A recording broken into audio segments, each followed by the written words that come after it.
about the value of your soul. It's about the value of you in the marketplace. There's always two pains in life.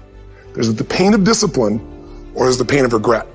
It's not what happens that determines the quality or the quantity of your life. It's not what happens. And the reason is because what happens to about everybody. No different. The sun went down on all of us last night. A common event, a happening. And I found out that the same things can happen to two different people. One gets rich and one stays poor. Why is that? It's because it's not what happens, but rather it's what you do that changes everything. What's an area of your life right now that you really want to improve? What's an area that's important to improve? So your body's great. How about your career? Career's great. How about your relationships? Intimate one especially, or your kids, or your relationship with your creator, spiritual side of your life. Or is it your finances? Figure an area that really matters. Decide on that area. I say to people, you've got to participate in your own rescue. You've got to retool yourself. Lasting change is different than a goal. You don't always get your goals, but you always get your standards. Everybody in life gets their musts. They don't get their shoulds. Most people have a list of shoulds, don't they? Don't you have a list of the shoulds, things you should do, you should follow through on? I should lose some weight, I should work out more, I should make more calls, I should respond more rapidly to my email, whatever, I should get into the office earlier, I should be, more confident, whatever your should list is.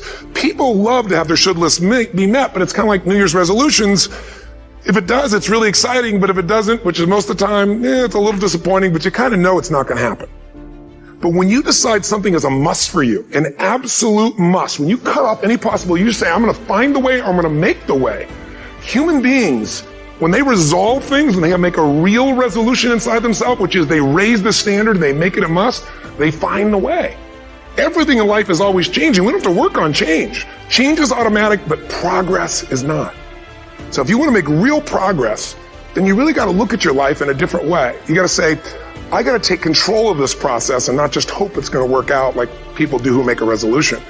My mom was a powerful woman, so she kicked my forefather out, whose name I carry, and he adopted me. And when he went out, she decided it wasn't his side, so she kicked me out too by chasing me out with a knife. And I wasn't worried she was going to stab me or anything, but I decided this is freedom, and I've got to find a way to make my life work. But I had no money. I had a 1960 Volkswagen. I worked $40 a week as a janitor to buy and pay for.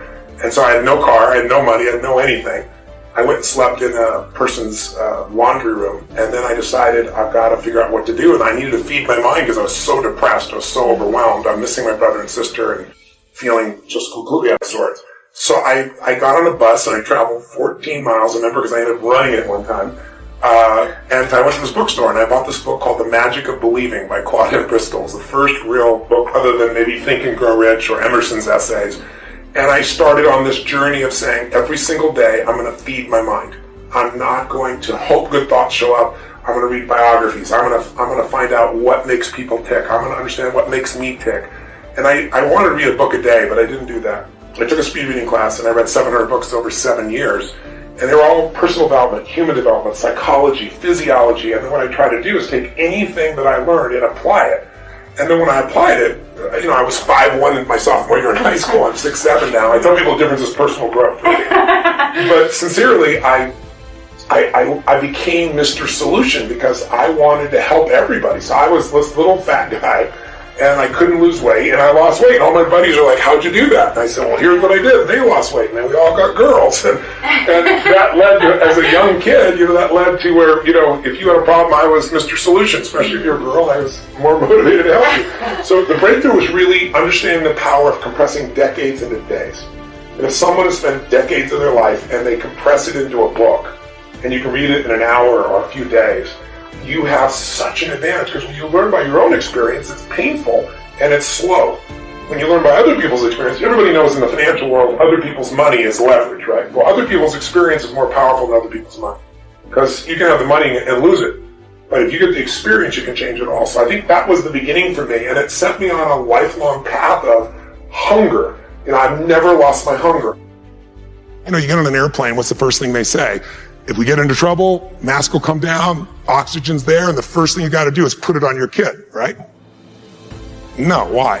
Who do they tell you to put it on? Yourself, you selfish bastard. What's the deal here, right? But it's because we don't take care of ourselves, we can't take care of them. So for leaders, what I always tell them is, it's you first. It starts with you, and it starts with your psychology. 80% of growing a business, if you look at what the chokehold is on a business, it's always the leader. And 80% of that chokehold is the psychology, and 20% is the mechanics. I mean, people in this room know the mechanics and strategies beyond what anybody on earth knows in their category. So it's really about you being in the state where you execute. It's like I always tell people, knowledge is not power. It's total BS. Knowledge is potential power.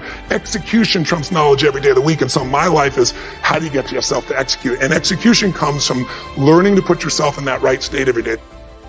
What do these people need to get started? Why aren't they starting? We all know the answer is fear. But the difference with you guys or me or anybody who's followed through is we're more afraid of what life would be like if we don't follow through than the person who's willing to settle for what they got and kind of hope it'll change and maybe purchase something for the moment and then not follow through with it. It's almost like people, overachievers, have a little more fear. They're a little more afraid of missing out. They're afraid of not being there, or they got a strong enough reason to follow through. So I'd say if you're looking at home, you want to give somebody some value, go, where do I start?